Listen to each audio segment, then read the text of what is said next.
Hello, everybody. So, in response to what Dr. Driscoll has requested about things from the book that help us understand or help motivate us to pursue intercultural communication, um, the things that really stuck out to me were when I was reading about on pages 36 and 37 about the different levels um, of layers, right? So the interpersonal layer, which the book said focuses on the primary relationships that we have with others.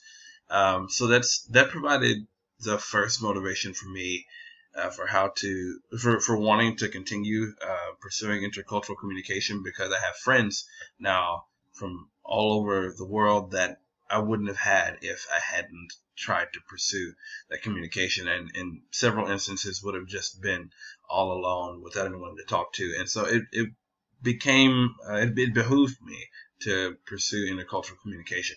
But then also it talked about the organizational layer.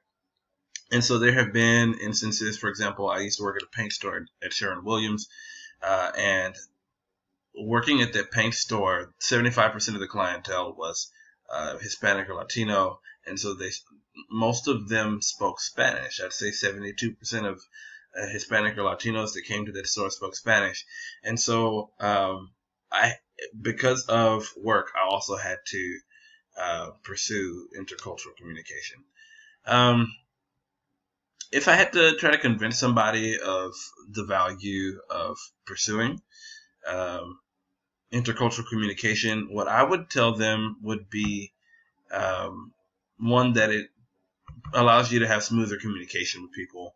Um, it allows you to understand number two, it allows you to understand yourself in relation to the rest of the world better, because until you have experienced another culture or been exposed to another language or another kind of music, like any of those things, then you don't really fully know yourself. You don't know what you like. You don't know what could be different or maybe different ways of thinking.